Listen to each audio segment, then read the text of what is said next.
Hello, hello, hello. All right. Welcome to Shoot the Hoot Raw, Founders Unplugged Edition. Today's guest, the Uptime Whisperer himself, Brad Margist. This is a guy who hears server alerts in his sleep, the one who solves production issues faster than Carl can forget his password, and the co-founder who made sure CyberHoot flies smoothly, even during that midnight chaos. Today, we're not just talking tech, we're talking Brad, his habits, his quirks, his go-to crisis playlist, and what he really thinks about sits monitor setups. So grab your popcorn, boot up your monitoring dashboards, and let's peel back the hoodie on the man who keeps the uptime hooting. Let's dive in. So, all right, here's your in-flight entertainment for today's special. Founder Unplugged Edition featuring the Uptime Whisperer himself, Brad Margist. First, we have our top 10 questions, no filter. We're diving deep with Brad, from inbox chaos to warning labels and the one tech thing he'd throw into a volcano. Then our CyberHoot nerd update. Even when Brad's in the hot seat, the DevOps are still hooting. They're keeping going. We'll show you what's cooking under the hood this week, and it's lots. Then our live Q&A.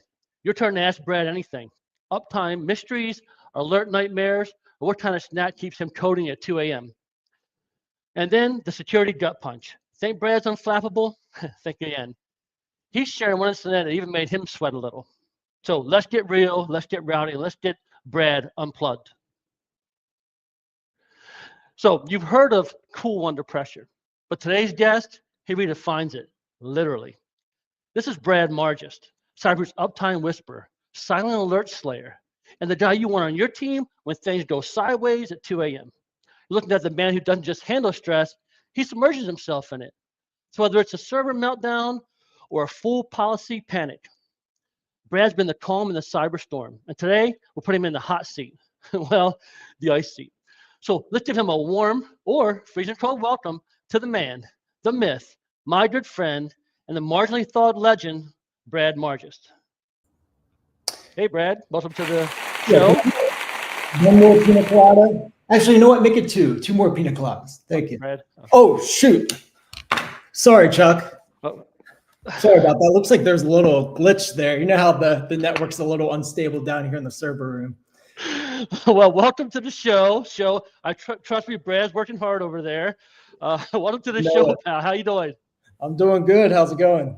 Good. So, the picture. You sneaking over the top. What is this? Did you get in trouble with the wife? I've heard about a cold shower, but what's going on? Yeah. This is me just taking a dip in my my new pool. No, I'm just kidding. So this is actually a chest freezer that I converted into a cold plunge. So I would jump in it every night, and I could get it down to around 36 degrees. So it was pretty chilly. Oh man, that's tough. I said, and Brad and I started doing like the cold shower thing. It was Brad's idea. Probably how many years ago? Probably at least 6 or 7 years ago. That they talked about doing a 3-minute cold shower, how it revitalizes you, how it's good for inflammation, etc. So this is like the cold shower times 100, right? I think my shower just down to like 42 degrees or something like that. Yeah. So good stuff. So Brad, you and I have known each other now for, I want to say it's like 18 years, but I could be wrong. Long time, yeah. We've worked together. We've had jobs together. We've owned other companies together. It's been a long ride. Yeah, it has.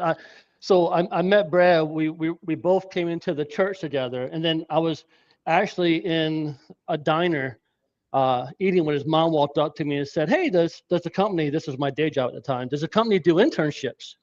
And I was like, "Well, yeah, we have internships." She's like, "Well, my son is in computer science. If you can, I'd like to have him come along and you give him an internship." I'm like, "Let me check, see what I can do." And sure enough, it worked out. We hired Brad onto the day job company. We worked together for years there. And then actually did some mentoring as well. So very, very fortunate and blessed to have Brad on our team and have known him this long to be not only a coworker, but a good friend. So I'm glad to have you on the show, Brad. I'm glad that you're one of my business partners and one of the co-founders of CyberHoot, and thankful for all that you do. All right. So let's, I'm sorry. So thanks for having me on. Cool. So what we'll do now, we'll hop into a few questions. Okay. So let's hop over to this different view here, and let's start the questions. So now, Brad, I gave you these 10 questions trying to think about up front, but what you say is going to be unedited, uncut. So do what you want. All right. So first, let me pull up my questions here. All right. First, what's your most productive hour of the day, and what are you usually doing instead? Sure. I would say anytime after 9 p.m. That's usually when no one else is working. So I have that time to myself. And I'm usually working around that time. Oh, well, how late into the night do you go? It depends. Sometimes 11, sometimes 1. If there's a server issue, 6 a.m. I hear you. I know. So I start the early. I do the early morning. I did the early morning started, and then I know, and I did a lot of work done then. Brad does the late night stuff, and then I hope that there's nothing major going on that we have to get together and go over everything. So you're like 9 p.m. today. No one's bothering you, right? It's the perfect time. Yep. All right. Number 2.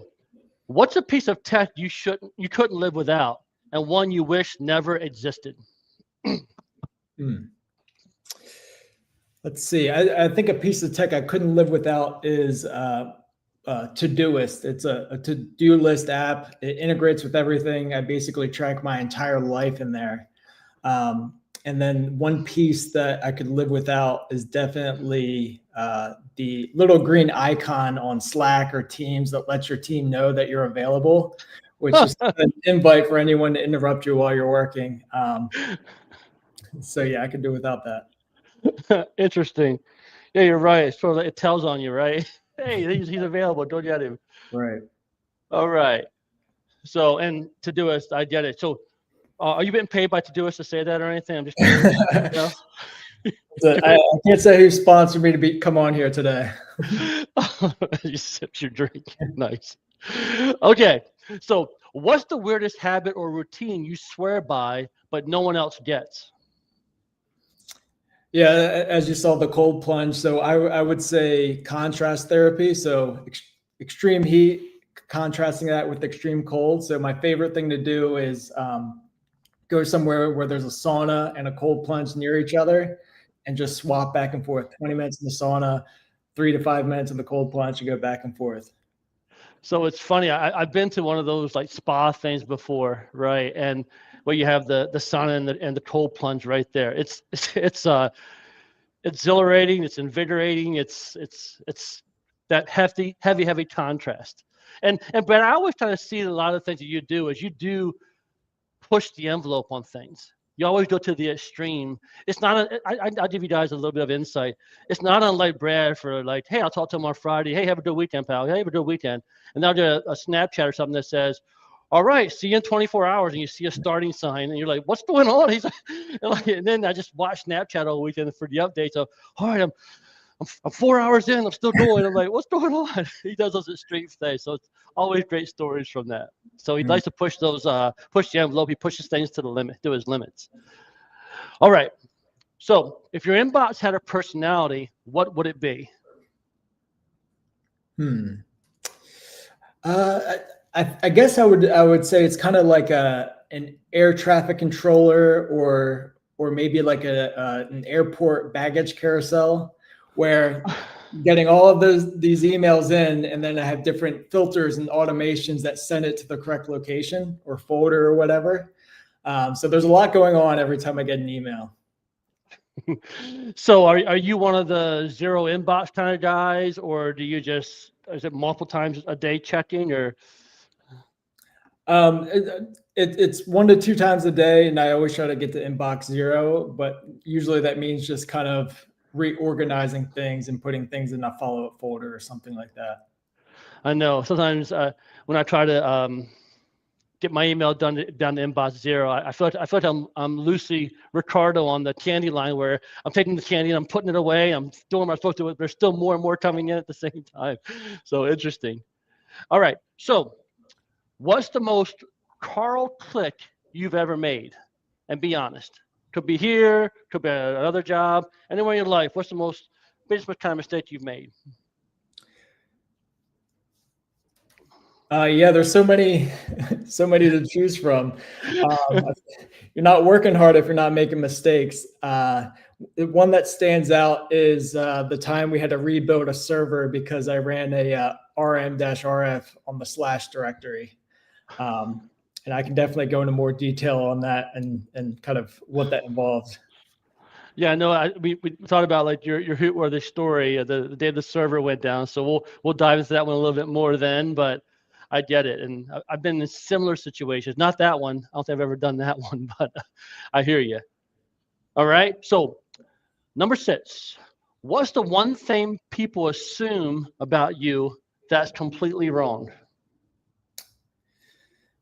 This one, I get this a lot, and I've gotten it for years, and I still get it. Is people assume that I can fix their computer that's broken and it's been sitting in a closet since 1990 and somehow bring it up to the current day and age. No lie, I had a friend one time. He had a laptop that looked like it got ran over by a car. The screen was cracked, and he brought it to me and asked if I could fix it. He was like, "You work with computers? Can you fix this for me?" Of course, right?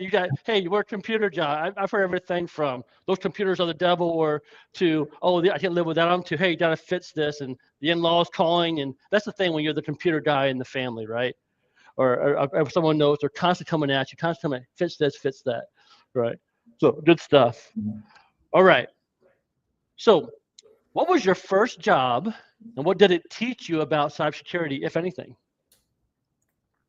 Yeah, growing up, I kind of had an interesting job. My parents owned a local diner, so I worked there since I was like 10 to 12, washing dishes, all through high school. I've done everything from bussing tables, dishwashing, cooking. But when I started as a dishwasher, I guess you could say it taught me not to be afraid of hard work. It was very hard work, and not be afraid to get a little messy. All right, and that diner is the diner that Brad's mom came up to me and said, "Hey, my son's in computers. He did have a job." I was like, "Yeah, I looked into it for you," and I still paid my bill that day. But anyways, it was nice for her to ask, and it's good to have Brad along. So interesting. So washing dishes and stuff, right? I'm sort of like the dishwasher in the house. What do you think about that? So if you go back now, like let's say you how busy you are in your job right now, you're working, it can be stressful at times, etc. Who does dishes in your house? Are you the dish guy, or someone else? It's a shared responsibility in my house. It's whoever sees them is responsible. Oh, really? So the trick is you just load up the sink and you get out of the room before anyone notices that that you left them there. Or you walk through the kitchen like this. I don't see no Yeah. dishes. Right? I don't see no dishes. Oh, it's funny. In the house, I'm the dishwashing guy. I love to wash dishes. And I kind of think, and not that I love to wash them, but I like the idea of after all the stressful work that comes with our work and everything we do, that we can actually just do something where I don't have to think. I can just do labor. It's kind of cathartic that way. All right. Number 8. If you had a warning label, what would it say? Well, I know what my fiance would say my warning label is, and it's that I am in denial about needing glasses. Nice. So is what she's saying warranted, or what? I know you didn't deny it. What do you be objective? What do you think? Let's just say if we're driving together and I don't have glasses on, you might want to volunteer to take the wheel. Nice. Or like your co-pilot has the ability to be on alert there. Yeah. Gosh. Oh, and that's funny because I've met Brad's fiance, and I always tell him this. I always love the little competition him and his fiance have with each other, just in everyday life. If there's a game, they want to beat each other. If it's a run, they want to beat each other. If it's a swim, they want to beat each other. So I love the little competition they go back and forth. And right now, Brad, in the virtual scoreboard in your head, who's ahead right now? Is she up one or two, or you? I will say she needs glasses more than I do. So I'm winning in the glasses competition right now. Nice. Oh, Josh. All right. I always love to ask that question, especially when we do them together. All right. So what's one thing you do every week that keeps your brain sharp or at least caffeinated? Yeah, it's probably about once a week. I'll go to some local trails with my dogs, and they have an off-leash dog park, and I'll go there with no phone and just go on a hike with my dog. They also have a bar there, so sometimes I'll grab an adult beverage while I'm walking. So I don't know if it's the no phone hiking or the adult beverage, but both seem to help clear my head and keep my brain sharp. That's right. For some reason, the alcohol tends to just make things go smoother. It seems like, I don't care what it is, give me a drink. I can probably power through it. Mhm. Right. So that being said, how many dogs do you have? You said dogs. Is that you're more like a 2-time dog guy or 8-time dog 2 guy? dogs. Yep. 2 dogs. So you prefer dogs over cats, or I doesn't have a really cat matter? too. I don't pick favorites. I love them all the same. Sure you do. Oh, hey, sorry, Taco ran away. I don't know what happened. I don't know where he went. All right. All right. Last of the 10 questions. So you're trapped in a phishing simulation forever. Who on the CyberHoot team would you call for help, and why? I think I would pick Wrath. I think he's a good balance of compassion and action. So he'll not make you feel bad for getting stuck in there, and he'll help you get out. And he knows the steps to take. And Wrath is also a pretty big prankster. So maybe I could convince Wrath like this was all a prank on how I got in here. I did it on purpose to prank you. But can you help me get out? The flip side of that coin would be Wraps up the prank on you, and that's why you're in there. Because Raph's that prankster, right? And you're 100% right. Raph is definitely that compassionate person. He's going to work with you. He's a great balance of, non-judgmental. Let me help you, but also made fun of you and pick on you at the same time. So definitely get that. All right. So that's all the 10 questions for now. So we'll hide the questions for now. And we're going to have a Q&A here soon. But before we go into our Q&A, what we want to do is we want to go over our nerd update, right? So in our nerd update, it's a lot. So it's time to actually stretch those scroll fingers because we've got a lot to cover today. It's not every week that the dev team goes like full wizard mode and drops what we're now calling Patchageddon 2025. But we had a few weeks to make up for, so here we go. Grab yourself a cup of coffee, grab a seat. Let's dive into these upgrades, these fixes, these fresh features from our DevOps. So, all right, fading automation returns. Backed by popular demand, your smooth transitions on Autopilot pages have returned, just like butter. Love that smoothness. Smarter CSV uploads. Duplicate users, synced groups. We've tightened the upload handling to prevent weirdness of those user accidents. Customer search fits in Autopilot. So your search now works the way it should. No more playing hide and seek with customer records. We have a cleaner Autopilot dashboard code. So this is kind of the behind the scenes stuff, less spaghetti and more linguine. Power up stats that'll glow up. Now showing enabled customer percentages and extra info so you know what's powering up where. Test dark web emails. You can now test dark web alerts before they go live because trust, but verify. Training defaults are actually smarter. So the limit training the weekdays is now defaulted to on for new customers because weekends are for real phishing, not simulations. We have a cleaner partner contact reports. So CyberHoot at cyberhoot.com and support emails are now hidden from reports because it's your name in the lights, not ours. Cron warnings updated. Our scheduled task warnings are now better aligned with real world schedules because who likes false alarms? I can count for that. I love that my phone doesn't go off 100 times a night.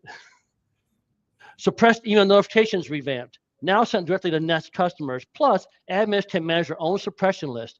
No need for a middleman anymore. Google's sync bug has been squashed. We fixed an issue that capped results at 200 users because now we pull everything, because those partial syncs are like so 2024, right? Not bad for 3 weeks, right? But wait, there's more. That's just slide 1. Slide 2 is where we go full throttle. Infographics, compliance, upgrades, assignment overhauls, and the debut of the long-awaited Train with Friends feature. So buckle up. Let's hit the second round of updates.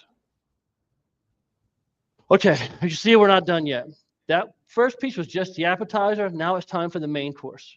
These next updates bring the flavor, the finesse, and a few long-awaited fan favorites. Let's dig into them.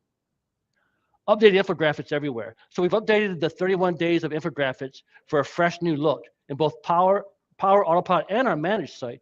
So more up to date with Hoot stats. So I know Cybersecurity Month is coming, starts tomorrow, right? Cybersecurity Month starts tomorrow. Go to cyberhoot.com/infographics, grab the latest 31 days infographics and share them with your customers. Hootfish bug fix. We fixed a pesky bug in the library simulations. Now phishing simulations are even sneakier, but smarter. Manager view fixes. Inactive managers were crashing the party and user views. We've now ghosted them properly. Extra ID sync improvements, or excuse me, Entra ID sync improvements. We now handle manager conflicts like a boss. Fewer sync hiccups, more harmony in user data. Due dates and training tables. You asked, we delivered. Due dates are now show up clearly in training history and assignment tables because nobody likes guessing when homework's due. Manager report label update. Effective end was vague and confusing. Sorry, that one was my fault. I think I originally wrote that as effective end. It's now labeled due date because clarity is a lot greater than mystery. CSV export for training assignments. New export option includes a per assignment compliance and overall compliance. Nerds, rejoice. So long, you need some water. All right. Cleaner group and manager deletion. Now handled via Ajax with proper status handling. Less reload, more speed. Finally, our Train with Friends feature is launched. Users can now send friend requests, see each other's training scores, and compete on the leaderboard. Peer pressure has never been so secure. Admins can now enable and disable the Train with Friends at the customer level. It's sort of like gym buddies, but for phishing emails and training. And lastly, the new API for assignment compliance. So for our advanced integrators, a new endpoint to fetch compliance data across all assignments, because automation is beautiful. Whew. Whew, that was it. 20 updates. And that was all done while I was on vacation. So maybe I should take vacations more often. Right. So that was 22 updates in just one go. So if you're not impressed, Carl definitely is, although he's still trying to pronounce Ajax. Now it's your turn. Questions for Brad, comments, complaints about your site, hit him up. Let's hit the open mic. It's time for the Q&A. All right. The mic is open, and so is Brad's inbox, brain, and possibly his ice bath. You got a question about the scariest late night alert he's ever tackled? Wonder how he keeps CyberHoot running smoother than Carl's excuses at clicking a phishing link? Maybe you're dying to know how long he can stay in that freezer tub before regretting his life choices. This is your time to ask. Drop your questions in the chat. Brad's ready. And remember, if you're watching this on replay and still want answers, shoot us an email at shootthehoot@cyberhoot.com, and we'll take your question into a future episode, possibly without Brad's knowledge. Okay, so who's got one for the Uptime Whisperer? All right, first question. What is Brad drinking? Looks tasty. Oh, this is just my my water bottle. I put a little electrolytes in there, so it helps me stay hydrated while I'm working. It gets a little dry down here in the server room, so always have to stay hydrated and drink plenty of water. Nice. All right. What else do we got? Let's see here. All right. So you seem to like adventure. What's the most adventurous thing you've tried in CyberHoot, and did it work out? Got you on your heels. The most adventurous thing I've tried in CyberHoot. This is tough. There's so many different things that we do.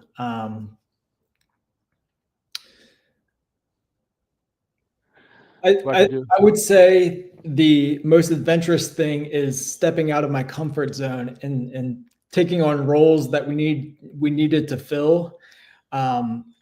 that normally I wouldn't be the one to fill. So usually I'm a developer. I work in the back end. I don't do things with like marketing or sales. But when we have the need to do so, I've stepped up and I lead a lot of our marketing initiatives, and I've taken sales calls. So I think the most adventurous thing is stepping out of my comfort zone and wearing multiple hats. And how's that worked out? Have you had any major issues or anything, or it's been pretty much okay? Except now your comfort zone, feel like you're growing? Yeah, absolutely. I get it. It's part of, let's say, Brad's one of the co-founders and business owners. So, when there's an issue or a challenge, we've got to address it. We got to go after it, right? And that's kind of why I coined myself the chief go-getter, because in the business, there's something you need to go after, I'd go after it. All right, another question. Oh, okay. Will you ever do an Ironman? That's a good question. An Ironman is a triathlon. I think it's like 2.6 mile swim, followed by, I think it's like around 112 mile bike ride, and then a full marathon. Funny story. I have done a half an Ironman just by myself in my neighborhood, and I actually borrowed Chuck's bike for it. It's embarrassing. And had a rough time with it. I'm not a very strong swimmer, so the open water swim would be a challenge for me. So I would love to do one and have that checked off the list of things that I've accomplished, but I don't see me doing it anytime soon. I need to do another round of swim lessons before I do that. All right, so I'm gonna tell you a little bit, Brad, a little bit on the other sides of those stories. So Brad did borrow my bike, right? Not that I'm some sort of bicyclist or anything. He probably should have borrowed Craig's bike or something, would have been a lot better, but Craig was in a different state. So my bike was just the bike we bought at Walmart like 15 years earlier. The pedal was falling off of it. It was having all kinds of issues, but sure, you can use it. I had one gear. I know, it's horrible. Sorry, you needed a bike, you got a bike. The other thing too is, like, one of the things I love about Brad doing all these adventurous things, one, I get a chance to see the Snapchats when he's reporting on them, which is great. But two, I get to hear all the funny stories afterwards. And there's not a time that he's done something that's been extreme that he hasn't had some kind of funny, even somewhat embarrassing story that he would tell me afterwards. This has me cracking up. Never goes smoothly. It never goes like it's designed to go, right? And I would just, lastly, what I would say is, when it comes to the swimming, Brad, you grew up, you've been around pools, you just swim, right? And when Brad he told me when he mentioned to his fiance that he was going to be doing this little half Ironman, and she said, "Isn't that swimming?" And he was like, "Yeah." She's like, "You can't swim." He's like, "What do you mean I can't swim?" So he says he shows up. I'm sorry, Brad, I'm going to tell the story. I crack up laughing when I think about it. He shows up at the thing. There's hundreds of people there. Everyone's got like Speedos and stuff on. He busts out in the shorts to swim in, right? The baggy shorts. Oh, and how long did you swim that day? It was, I think it was 1K. 1 kilometer. 1K? Yeah. So just kind of funny. Oh, all right. Another question for you. What's the best book you've read or listened to lately? Well, I did just read Software as a Science, which Chuck recommended, and then I think our entire founding team read it, and we all got a lot out of it. So I think I'd say that, Software as a Science. Cool. Yeah, that was a recommendation to me from Nick Martini of Mother Bear Security. He had read it and thought I would get a lot out of it, so he shared it with me, and I shared it with the team, and really great book. So Brad, are you an avid reader? You read regularly? Yeah. Yep. All right. And let's see. All right. What's one upgrade you've made that no one noticed, but would have broken everything if you didn't? What's one upgrade made? Or one change kind of thing. But would have broken everything if I didn't make the change. Right. Maybe one of those things where this is broken, but no one realized it, but it would eventually ended horribly kind of thing.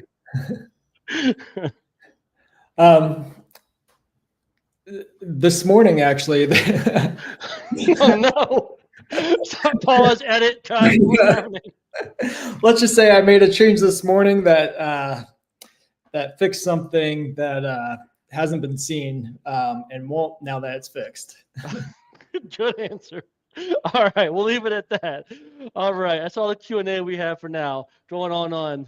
All right, so let's stop that. And real fast, we've got our Hoot coupon alert. So if you can email that Whisper10, I'll be the first person to email Whisper10 to shoothoot@cyberhoot.com. And did that first, you get 10% off your next invoice. So create that email, click that send, and get the 10. All right, courtesy of our Uptime Whisperer, Brad Margist. All right. So it's that time again. It's time for a story. A cautionary tale, a tale of one man, one command, and one server that ceased to exist. You already know him as a guy who keeps CyberHoot running smoother than the owl on rocket skates, but even Uptime Whisperers have their horror stories. So grab your popcorn, maybe your backups, and get ready, because Brad's about to tell us what really happened on the day the server disappeared. Brad, take us back. Yeah, so this is one of the many mistakes I've made that comes to mind where I was working on a server and I thought I was in a different directory and I ran rm-rf on the root directory. And yeah, and that's kind of the sound I made when I realized. What caught my attention was it was taking a long time to delete the directory. And I was like, this is a smaller directory. Why is it taking so long? And then when I looked closely at my screen, I didn't have glasses on at the time. I realized the directory I was in and essentially deleted the server.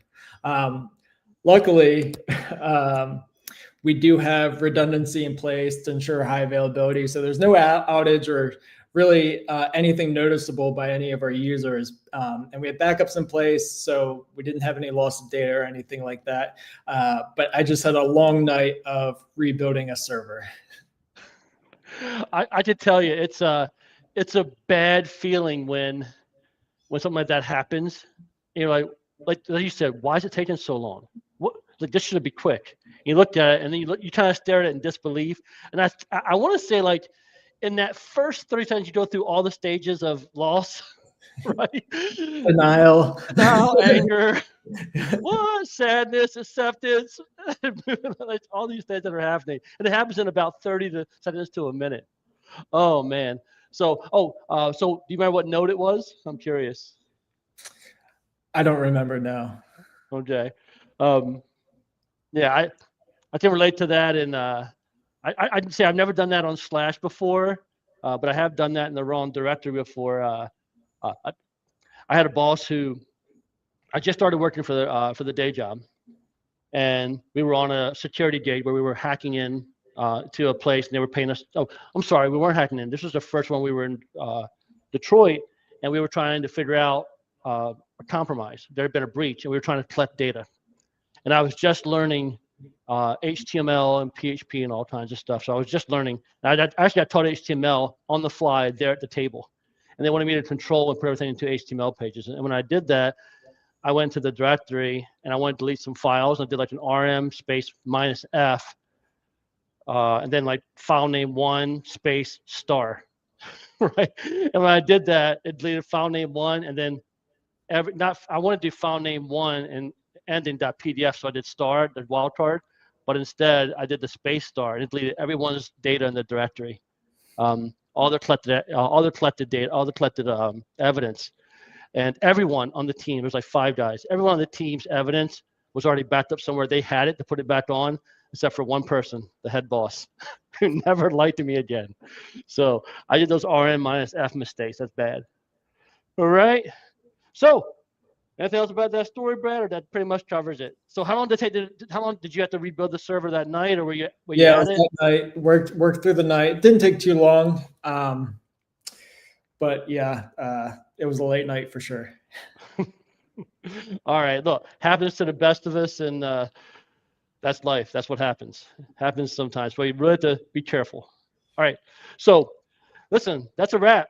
on this episode of Shoot the Hoot Raw. We've covered a lot today, from real world face palms to frozen bread photos to why you should never, ever run rm-rf on the wrong server and directory.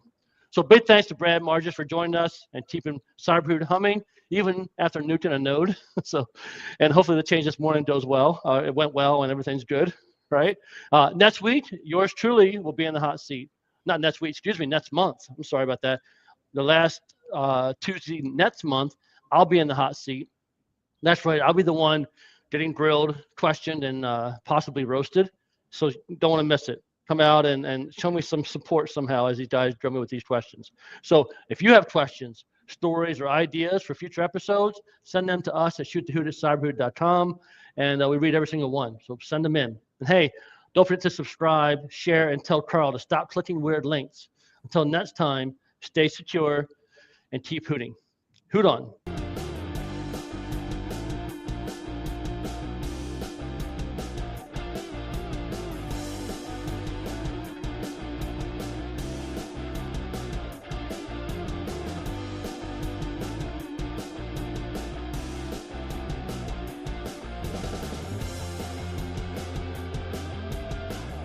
Hoot on.